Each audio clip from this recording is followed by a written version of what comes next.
অসমীয়া প্ৰতিদিনৰ লখিমপুৰৰ কাৰ্যালয়ত আক্ৰমণ দুৰ্বৃত্তই লণ্ডভণ্ড কৰিলে কাৰ্যালয়টো আজি পুৱতি নিশা সংঘটিত হৈছে এই ঘটনা দুৰ্বৃত্তই শিলাবৰ্ষণ কৰে কাৰ্যালয়টোলৈ লখিমপুৰ সংস্কৰণৰ যিটো কাৰ্যালয় অসমীয়া প্ৰতিদিন কাকতৰ সেই অসমীয়া প্ৰতিদিন কাকতৰ লখিমপুৰৰ কাৰ্যালয়ত আক্ৰমণ কৰিছে দুৰ্বৃত্তই লণ্ডভণ্ড কৰিছে কাৰ্যালয়টো আজি পুৱতি নিশা সংঘটিত হৈছে এই ঘটনা দুৰ্বৃত্তই শিলাবৰ্ষণ কৰিছে কাৰ্যালয়টোলৈ অসমীয়া প্ৰতিদিন আৰু অসমীয়া প্ৰতিদিন কাকতৰ যি স্থিতি সেই স্থিতিয়ে এতিয়া একাংশৰ টোপনি হৰিছে বাৰে বাৰে অসমীয়া প্ৰতিদিন তথা স্বাধীন প্ৰতিদিন গোষ্ঠীক আক্ৰমণৰ লক্ষ্য কৰি লৈছে আৰু এইবাৰ অসমীয়া প্ৰতিদিন কাকতৰ কাৰ্যালয় লণ্ডভণ্ড কৰিছে দুৰ্বৃত্তই লখিমপুৰ সংস্কৰণৰ যিটো কাৰ্যালয় আছিল সেই কাৰ্যালয়টোৰ পুৱতি নিশা দুৰ্বৃত্তই শিলাবৰ্ষণ কৰি বিস্তৰ ক্ষতি কৰিছে বুলি জানিব পৰা গৈছে আমি দেখুৱাইছোঁ আপোনালোকক ফুল স্ক্ৰীনত সেই দৃশ্যসমূহ অসমীয়া প্ৰতিদিন কাকতৰ কাৰ্যালয়ৰ গ্লাছ ভাঙি টুকুৰা টুকুৰ হৈছে আৰু কাৰ্যালয়ৰ ভিতৰত এইসমূহ প্ৰকাণ্ড শিল উদ্ধাৰ হৈছে এইসমূহ গ্লাছ ভাঙি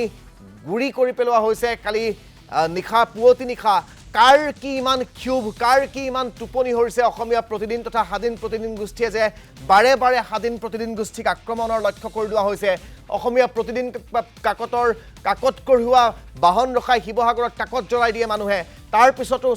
প্ৰশাসনে একো ব্যৱস্থা গ্ৰহণ নকৰে অসমীয়া প্ৰতিদিন কাকতৰ কাৰ্যালয় ভাঙি এইদৰে লণ্ডভণ্ড কৰে কাৰ্যালয়লৈ শিল দলিয়াই কাৰ্যালয় ভাঙি কাৰ্যালয়ৰ যি খিৰিকীৰ আইনা সেই আইনা ভাঙি টুকুৰা টুকুৰ কৰিছে এয়া আপোনালোকে দৃশ্যাংশ দেখিলেই অনুমান কৰিব পাৰিছে কিন্তু ইয়াৰ পিছতো কিহৰ বাবে প্ৰশাসনে ব্যৱস্থা গ্ৰহণ নকৰে কিহৰ বাবে ইমান অসমীয়া প্ৰতিদিন কাকত তথা স্বাধীন প্ৰতিদিন গোষ্ঠীৰ বিৰুদ্ধে একাংশৰ ক্ষোভৰ সৃষ্টি হৈছে কেৱল সঁচা কথাখিনি কৈ দিয়া সমাজত ঘটি থকা ঘটনাবোৰ আনৰ দৰে ঢাকি নাৰাখি মুকলিকৈ ৰাইজৰ আগত প্ৰকাশ কৰাটোৱে স্বাধীন প্ৰতিদিন গোষ্ঠীৰ অসমীয়া প্ৰতিদিন কাকতৰ দুখ নেকি মুখ্যমন্ত্ৰীগৰাকীয়ে বাৰে বাৰে অসমীয়া প্ৰতিদিন কাকত অসমীয়া প্ৰতিদিন কাকতৰ কাৰ্যালয় বা অসমীয়া প্ৰতিদিন কাকতৰ সম্পাদকগৰাকী বা প্ৰতিদিন টাইম বা প্ৰতিদিন টাইমৰ সম্পাদকগৰাকীক টাৰ্গেট কৰি লয় বাৰে বাৰে তেওঁ অসমীয়া প্ৰতিদিনৰ বা স্বাধীন প্ৰতিদিন গোষ্ঠীৰ কথা কৈ লম্ফজম্ফ কৰে মুখ্যমন্ত্ৰীয়ে সংবাদ মাধ্যমক সম্বোধন কৰোঁতে সেই সংবাদ মেলখন যদি এঘণ্টাৰ তেওঁ সম্বোধন কৰিছে তাত 30 মিনিট সময় তেওঁ কেৱল স্বাধীন প্ৰতিদিন গোষ্ঠীক গালি পাৰিয়েই শেষ কৰে তাৰ পিছত মুখ্যমন্ত্ৰীৰ সেই উচতনিমূলক মন্তব্যবোৰেই পৰিণতি এই ঘটনাবোৰ নেকি এতিয়া সেই প্ৰশ্ন ৰাইজৰ মনত উদ্ভৱ হৈছে ৰাইজে প্ৰশ্ন কৰিছে যে ৰাজ্যৰ মুৰব্বীগৰাকীয়ে যেতিয়া এটা সংবাদ গোষ্ঠীক বাৰে বাৰে টাৰ্গেট কৰে সংবাদ গোষ্ঠী এটাই কি বাতৰি পৰিৱেশন কৰিব সংবাদ গোষ্ঠী এটাই কেনেকুৱা বাতৰি পৰিৱেশন কৰিব সেয়া কি মুখ্যমন্ত্ৰীগৰাকীক সুধি নে শাসকীয় দলটোক সুধি পেলাই কৰিব তেওঁলোকৰ নিজৰ স্থিতি থাকে এটা সংবাদ মাধ্যমৰ নিজৰ স্থিতি আছে এটা সংবাদ মাধ্যমৰ নিজৰ নীতি আছে আদৰ্শ আছে সেই নীতি আদৰ্শ স্থিতিৰ পৰা বিচলিত নহৈ অসমীয়া প্ৰতিদিন তথা স্বাধীন প্ৰতিদিন গোষ্ঠী তথা প্ৰতিদিন টাইমে বাতৰি পৰিৱেশন কৰাৰ বাবেই বাৰে বাৰে বিজেপিৰ একাংশ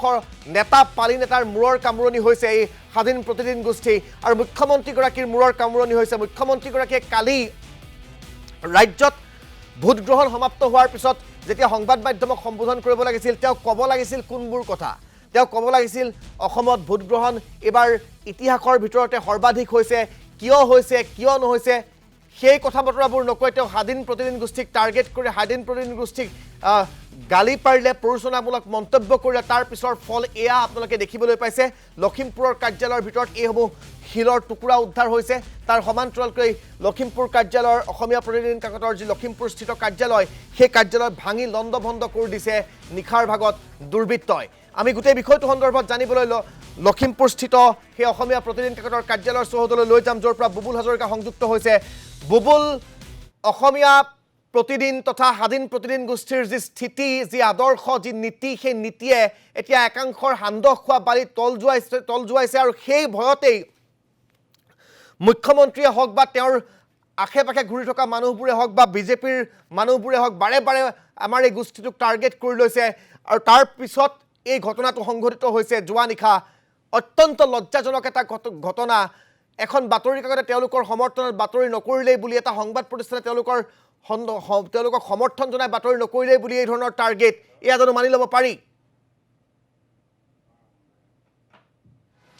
নিশ্চয়কৈ এটা অতি গৰিহণাত্মক কাৰ্য তেওঁলোকে সংগঠিত কৰিছে। আজি পুৱতি নিশা যেতিয়া অসমীয়া প্ৰতিদিন কাকতখন ছপা হৈ ওলাইছে লখিমপুৰ সংস্কৰণত, সেই সময়ছোৱাত আমাৰ কৰ্মচাৰীসকলে ইয়াৰ পৰা কাকতৰ টোপোলা লৈ তেওঁলোক ওলাই গৈছিল আৰু যিসকলে নিশাৰ ভাগত কৰ্তব্য সম্পাদন কৰিছিল তেওঁলোকে পুৱতি নিশা শুই পৰিছিল। তাৰে সুযোগ লৈ দুষ্কৃতিকাৰীয়ে চাওক অসমীয়া প্ৰতিদিনৰ এই কাৰ্যালয়ত কেনেধৰণৰ তেওঁলোকে আক্ৰমণ কৰিছে। ডাঙৰ ডাঙৰ শিলাবৰ্ষণ কৰি কাৰ্যালয়ৰ খিৰিকী গ্লাছ ভাঙিছে। সেই শিলা বৰ্ষণৰ ফলত গ্লাছৰ টুকুৰা ভাঙি পৰিছে আৰু ভিতৰতো কিছু পৰিমাণে অনিষ্ট হোৱা আমি দেখিবলৈ পাইছোঁ। গতিকে এই গোটেই কথাটো মন কৰিবলগীয়া যে কেৱল অসমীয়া প্ৰতিদিন কাকতক লক্ষ্য হিচাপে লৈছে মুখ্যমন্ত্ৰীগৰাকীয়ে বাৰে বাৰে অসমীয়া প্ৰতিদিন কাকতৰ বা অসমীয়া প্ৰতিদিন গোষ্ঠীটোৰ নাম উচ্চাৰণ কৰে, কাৰণ ৰাজ্যৰ পক্ষত অতি সাহসেৰে অসমীয়া প্ৰতিদিনে পক্ষ লৈছে ৰাজ্যৰ পক্ষ, আৰু সেয়াই উন্মোচন কৰি দিয়াটো মুখ্যমন্ত্ৰীৰ বাবে অতি দুখনীয় কথা। আৰু সেয়েহে লখিমপুৰৰ দৰে এটা কাৰ্যালয় য'ত অসমীয়া প্ৰতিদিনৰ এই কাৰ্যালয়টো ধৰ্ম হ'ল যে ইয়াত যিখিনি ঘটনা সংঘটিত হৈছে এই কাৰ্যালয়টোৱে সকলোখিনি তন্নতন্নকৈ উন্মোচন কৰি আহিছে। ইয়াত যদি মানৱ ডেকাই ভাল কাম কৰিছে সেই কথাও কৈছে অসমীয়া প্ৰতিদিনে। ইয়াত যদি মানৱ ডেকাই ৩,০০০ কোটি টকা কাম কৰিবলৈ যাওঁতে ক'ৰবাত কমিশ্যনৰ অংক কৰিছে সেই কথাও কৈছে অসমীয়া প্ৰতিদিনে। গতিকে তাৰ পাছত তেওঁলোকে এই অসমীয়া প্ৰতিদিনক আক্ৰমণ কৰিবলৈ আহে, অতি ধিক্কাৰ আৰু লজ্জাজনক কথা। আৰু ইয়াৰ উপৰি আৰু এটা কথা ক'ব লাগিব, ঋষিৰাজ হাজৰিকাই কি কৰে কি নকৰে সেইটো সেই কথাও অসমীয়া প্ৰতিদিনে উল্লেখ কৰিছে। আৰু ঋষিৰাজ হাজৰিকাই যে ৰাইজৰ ওচৰলৈ গৈ তেওঁ টকা পইচা দি ৰাইজক সহায় সহযোগ কৰিছে সেই কথাও অসমীয়া প্ৰতিদিনে ক'ব পাৰে। গতিকে এনেকুৱা এটা কাৰ্যালয়, এনেকুৱা এটা সংবাদ গোষ্ঠী নিৰপেক্ষতা বহন কৰি ৰাজ্যৰ পক্ষত থকাৰ বাবে তেওঁলোকৰ আজি নিৰ্ধাৰণ হৈছে। আৰু পুৱতি নিশা সুযোগ লৈ পাথৰ দলিয়াই থৈ গৈছে ৰাজপথৰ দাঁতিতে। যিহেতু কাৰ্যালয়টো আমি ভিতৰলৈ যাম আৰু দেখুৱাবলৈ যত্ন কৰিম কেনেধৰণে এই ঘটনাটো সংঘটিত কৰিছে। সেই সময়ছোৱাত কাৰ্যালয়ত কৰ্মচাৰী উপস্থিতি হেৰেঙা আছিল, যি সুৰক্ষা কৰ্মী আছিল আমি জুম কৰি দেখুৱাবলৈ যত্ন কৰিছোঁ। এয়া সন্মুখৰ খিৰিকীখন য'ত আমাৰ কৰ্মচাৰী বহে, যিসকলে কাম কাজ কৰে, সেই খিৰিকীখন এনেধৰণে ভাঙি তেওঁলোকে ক্ষতিসাধন কৰা পৰিলক্ষিত হৈছে। আৰু দেখুৱাইছোঁ পাথৰ কেনেকুৱা ধৰণৰ শিলাবৰ্ষণ কি কৰিছিলে। 3টাকৈ ফলীয়া শিল, ডাঙৰ ফলীয়া শিল ৰাস্তাৰ পৰা বুটলি তেওঁলোকে দলিয়াইছে। আমি তলত থৈ দিছোঁ, সহযোগী বিৰোধ দেখুৱাবলৈ অনুৰোধ কৰিছোঁ। আৰু এই মুহূৰ্তত আৰক্ষীও আহিছে গোটেই ঘটনাটো তদন্ত কৰিবলৈ। এয়া হ'ল অসমীয়া প্ৰতিদিনৰ বা প্ৰতিদিন গোষ্ঠী কণ্ঠৰোধৰ একোটা চেষ্টা। এনেধৰণে প্ৰতিক্ৰিয়াশীল চক্ৰই তেওঁলোকৰ যেতিয়া চুটলিপি মতে কাম নহয়, তেওঁলোকে যেতিয়া নিৰ্দেশনা দি আন সংবাদ প্ৰতিষ্ঠানৰ দৰে প্ৰতিদিনক যেতিয়া সেৱা প্ৰতিপন্ন কৰিব নোৱাৰে, প্ৰতিদিনে নিজা স্থিতি যেতিয়া ধৰ্ম অটত ৰাখে স্থিতি অটল হৈ থাকে, তেতিয়া তেওঁলোকে এই এনেধৰণৰ অতি গৰ্হিত কামবিলাক কৰে। আমি কাৰ্যালয়ৰ ভিতৰলৈ আহিছোঁ আৰু ভিতৰৰ পৰিৱেশটো দেখুৱাবলৈ যত্ন কৰিম। আৰক্ষীও আহিছে, আমাৰ ইয়াৰ যিগৰাকী জ্যেষ্ঠ সাংবাদিক তেখেতো আছে, প্ৰবন্ধকো আছে, আমি তেওঁলোকৰ লগতো কথা পাতিম। চিকিউৰিটি গাৰ্ড যিজন আছিল নিশাৰ ভাগত তেওঁ কি কৰিছিল সকলোবোৰ কথা দৰ্শকসকলক অৱগত কৰিম। কাৰণ অসমীয়া প্ৰতিদিন হ'ল অসমীয়া জাতিৰ দাপোন। মুখ্যমন্ত্ৰীয়ে কোৱাৰ ধৰণে অসমীয়া প্ৰতিদিনে জাতিৰ দাপোন হৈ যিখিনি কাম কৰি আছে, গতিকে এইখিনি তেওঁলোকৰ হয়তো আঘাত সানিছে। গতিকে কওক কেনেধৰণে ঘটনাটো সংঘটিত হৈছে। আচলতে আমি ৰাতিপুৱাহে গম পাইছোঁ এইফালৰ পৰা মানে ৰাস্তা ডাঙৰ ডাঙৰ এইখিনি পাথৰ এনেকুৱা ধৰণৰ পাথৰ মাৰিছে। তাৰ মাৰি সেই গ্লাছ ভাঙি আহি এইখন গ্লাছ মোৰ গ্লাছখন ভাঙিছে ইয়াতে। আৰু ইয়াৰ উপৰি মানে ৱালো ভাঙিছে, ওপৰত চাইনবোৰ্ড ভাঙিছে। মানে সাংঘাতিক ধৰণৰ কথা এটা। আৰু বিশেষকৈ প্ৰতিদিনক মুখ্যমন্ত্ৰীয়ে মানে চেলেঞ্জ কৰাৰ পিছতে আকৌ আমাৰ লখিমপুৰ অফিচটো টাৰ্গেট কৰি লৈছে। এইটো সাংঘাতিক ধৰণৰ কথা হৈছে। আমাৰ নিবনুৱা নিৰাপত্তা নাইকিয়া হৈছে, কাৰণ আমি ৰাতিলৈ কাম কৰি ইয়াতে। এতিয়া চাওক, আমি যিবিলাক বাতৰি সম্প্ৰচাৰ কৰিছোঁ, মানৱ ডেকাৰ কথা কৈছোঁ, মানৱ ডেকাই ডেভেলপমেণ্ট কৰিছে সেইটোও আমি প্ৰকাশ কৰিছোঁ। আৰু মানৱ ডেকাৰ কমিশ্যনৰ অভিযোগ তুলিছে প্ৰাক্তন বিধায়কে। গতিকে সেইটো বাতৰি আমি প্ৰকাশ কৰিছোঁ। নিৰপেক্ষতা বৰ্তাই ৰাখি প্ৰতিদিনে ধৰ্ম পালন কৰি আছোঁ। তাৰ পাছত মুখ্যমন্ত্ৰী যদি কিবা কামত তেওঁ প্ৰতিক্ৰিয়া প্ৰকাশ কৰি থাকে, প্ৰতিটো কথাতে মুখ্যমন্ত্ৰীয়ে আক্ৰমণ কৰে। গতিকে তেওঁ যিবিলাক চালা চামুণ্ডা আছে এইবিলাকে হয়তো এনেধৰণে কাম কৰিছে।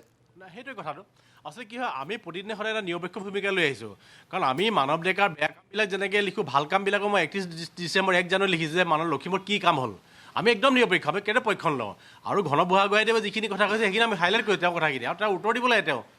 তেওঁ এনেকুৱা ধৰণৰ মানুহেও হ'ব লাগিব হয়তো এনেকুৱা আক্ৰমণৰ আঁৰত। প্ৰবন্ধক আছে, আমি জানিবলৈ যত্ন কৰিছোঁ কালি চিকিউৰিটিগৰাকী সম্পাদন কৰিছিল, তেওঁ নাছিল নেকি সেই সময়ত? নাই, তেখেতে আছিলে। আহি ৰাতি এণ্ডাত প্ৰিণ্টিং হোৱাৰ পিছত সিহঁতে আহিলে, কিবা শব্দ পালে, এনেই নৰ্মেলি ওপৰৰ পৰা কিবা পৰা বুলি ভাবিলে। সি চাই দেখে যে একো দেখা পোৱা নাই, মানুহ বাহিৰত ওলাই গ'ল, মানুহ কোনো নাই, গাড়ীও ৰখা নাই। সিও ভাবিলে চাগে কিবা ওপৰৰ পৰা পৰিলে আৰু ছাদৰ পৰা, এনেকুৱা ভাবিছিলে। পিছতহে গম পোৱা গ'ল যে পাথৰ। আজি ৰাতিপুৱা দেখিলোঁ গ্লাছ ভাঙি আছে, ভেণ্টিলেশ্যনৰ এইবিলাক এই ৱালত শিল মাৰিছে ডাঙৰ ডাঙৰ এনেকুৱা আৰু আমি দেখুৱাবলৈ যত্ন কৰিছোঁ চাওক কিমান জোৰেৰে তেওঁলোকে আঘাত কৰিছে ফলীয়া শিল তেওঁলোকে এনেধৰণে দলিয়াইছে অসমীয়া প্ৰতিনিধি কাৰ্যালয়লৈ 15 নম্বৰ ৰাষ্ট্ৰীয় ঘাইপথৰ দাঁতিতে এই কাৰ্যালয় আছে লখিমপুৰ টাউনৰ মাজমজিয়াত চহৰৰ মাজমজিয়াত আৰু পুৱতি নিশা তেওঁলোকে জানে যে প্ৰতিদিন কাকত ছপা হয় পুৱতি নিশা ওলাই যায় কাকতৰ টোপোলা গাড়ীবোৰ গুচি যায় কৰ্মচাৰী উপস্থিতি হেৰেঙা হয় আৰু তাৰ পাছতে তেওঁলোকে আমি বাহিৰৰ পৰা দেখুৱাবলৈ যত্ন কৰিম তাৰ পাছতে তেওঁলোকে এই দুষ্কৃতিকাৰীসকলে এই কাণ্ড কৰিছে আমি পোনপটীয়াভাৱে আৰক্ষীক অৱগত কৰিছোঁ আৰক্ষী অধীক্ষকক অৱগত কৰিছোঁ আৰু ইতিমধ্যে আৰক্ষীয়ে আহি গোটেই ঘটনা বুজ লৈছে দেখুৱাইছোঁ কেনেধৰণে এয়া আঘাত কৰিছে তলত পাথৰ ফলীয়া শিল ডাঙৰ ফলীয়া শিল পৰি আছে আৰু আমি এইবোৰ দেখুৱাইছোঁ লাইট ভাঙি থৈ গৈছে গতিকে এয়া হ'ল দুষ্কৃতিকাৰী কাৰ্য যদি গণতন্ত্ৰক এনেধৰণে কণ্ঠৰুদ্ধ কৰিবলৈ যত্ন হয় এখন ফেচিষ্টকামী এটা কাৰোবাৰ গোটেই কাৰোবাৰটো ফেচিষ্টকামী এটা কাৰোবাৰ এনেধৰণে কণ্ঠৰুদ্ধ নহ'ব অসমীয়া প্ৰতিনিধিৰ হিষ্ট্ৰী আছে বুৰঞ্জী আছে নহয় জানো অসমীয়া প্ৰতিনিধিৰ বুৰঞ্জী আছে পৰাগ দাসে জাতিৰ কাৰণে প্ৰাণ আহুতি দিছে অসমীয়া প্ৰতিনিধিয়ে এইবিলাক ভয় কৰিব নেকি হয় হয় আমি সদায় নিৰপেক্ষ আৰু নিৰ্ভীক আমি এনেকুৱা এটা পক্ষ লৈ আহিছোঁ গতিকে এতিয়াও ভয় কৰা নাই আৰু ইমানেই মানে কাপুৰুষালী এইটো এটা কাপুৰুষালী বুলি কওঁ কাৰণ সন্মুখলৈ আহি আমাক সাহ নকৰে আমাক আক্ৰমণ কৰিবলৈ কিন্তু আমাৰ এটা কাপুৰুষালী ৰাতিৰে আন্ধাৰত সুযোগ লৈ তেওঁলোকে অফিচটো আক্ৰমণ কৰিছে আৰু নিতান্ত গৰিহণাযোগ্য হতাশাত ভুগিছে হতাশাতো ভুগিব লাগিব কাৰণ তেতিয়াহ'লে স্থিতিকান চুতলিপি মতা কেতবোৰ হাউচে কাম কৰে আমিতো নকওঁ তেনেধৰণে আৰু দ্বিতীয় কথা চাওক চৰকাৰে ইমান আঁচনি দিয়াৰ পিছতো তেওঁলোক কিয় প্ৰত্যাহ্বানৰ সন্মুখীন হৈছে ৰাইজে বেয়া পাইছে আৰু সেই কথাখিনিতো আমি লিখা হৈছিলে নিশ্চয়কৈ এয়া হ'ল আমাৰ বক্তব্য আমি দেখুৱালোঁ কেনেধৰণে তেওঁলোকে আক্ৰমণ কৰিছে আৰক্ষীয়ে আহিছে গতিকে আৰক্ষীয়ে গোটেই ঘটনাটো তদন্ত কৰক যদি সাহস আছে যিসকল দুষ্কৃতিকাৰী তেওঁলোকক লৈ আহক এয়া চাওক আমাৰ জ্যেষ্ঠ সাংবাদিক কুমুদ বৰুৱা দাদাৰ টেবুলত এনেধৰণে ডাঙৰ পাথৰ আহি পৰিছে তেওঁ টেবুলখনৰ গ্লাছো এয়া ভাগা আমি দেখিবলৈ পাইছোঁ গতিকে পুৱতি নিশা যেতিয়া কৰ্মচাৰী উপস্থিতি হেৰেঙা হয় সেই সময়ছোৱাতে এই ঘটনাটো সংঘটিত কৰিছে ৰাজদীপ নিঃসন্দেহে এতিয়া আৰক্ষীয়ে কি কৈছে বুবুল হাজৰিকা আৰক্ষী আহি যিহেতু গোটেই ঘটনাস্থলী পৰ্যবেক্ষণ কৰিছে বুলি কৈছে তেওঁলোকে কি কৈছে তেওঁলোকে এই যিখন এজাহাৰ দিয়া হৈছে আৰক্ষীক যিহেতু জনোৱা হৈছে তেওঁলোকে গোচৰ ৰুজু কৰা বা সেই সন্দৰ্ভত ব্যৱস্থা লোৱা তদন্ত কৰা তেওঁলোকে কি কৈছে আৰক্ষী আহিছে ইতিমধ্যে মই নিজে আৰক্ষী অধীক্ষকক ফোন কৰিছোঁ যে আমাৰ কাৰ্যালয়ত তেনেকুৱা ধৰণৰ ঘটনা সংঘটিত হৈছে আৰু আৰক্ষী অধীক্ষকে আমি এজাহাৰ দিয়া আগতে তেওঁলোকৰ আৰক্ষী লোক আনি ইয়াত পাইছেহি আৰু আৰক্ষী আমি দেখুৱাইছোঁ তেওঁলোকে তদন্ত ইতিমধ্যে আৰম্ভ কৰিছে আৰক্ষীয়ে গোটেই কথাখিনি চাবলৈ এয়া দেখুৱাইছোঁ এগৰাকী আৰক্ষী বিষয়া তেওঁলোক আহিছে আহি গোটেই ঘটনাটো বুজিবলৈ চেষ্টা কৰিছে যে কেনেধৰণৰ এটা ঘটনা সংঘটিত হৈছে আমি এজাহাৰ তৈয়াৰ কৰি থৈ বিষয়াগৰাকী যিহেতু আহিছে আমি দেখিছে আপোনালোকে কেনেধৰণে আক্ৰমণ কৰিছে হয় নমস্কাৰ এতিয়া আহি দেখিছোঁ ইয়াত পাথৰ পৰি আছে আৰু গিলাচ আপোনাৰ 3খন গিলাচ ভাঙিছে তাকে এতিয়া কোন হয় দুৰ্বৃত্তক আমি নিশ্চয় এইটো অনুসন্ধান কৰি আমাৰ দুৰ্বৃত্তক উলিয়াব লাগিব কোন হয় তাকে এয়া হ'ল আৰক্ষী থানাৰ ভাৰপ্ৰাপ্ত বিষয়া চকীৰ ভাৰপ্ৰাপ্ত বিষয়া তেখেতে নিজে আহিছে ইয়ালৈ আৰক্ষী অধীক্ষকক আমি খবৰ দিছিলোঁ আৰু সেইমতে তেখেতক পঠিয়াইছে গোটেই ঘটনাটো বুজ ল'বলৈ আমি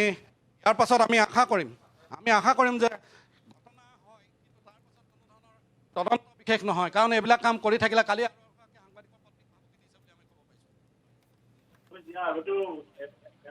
কাগজ জ্বলাইছে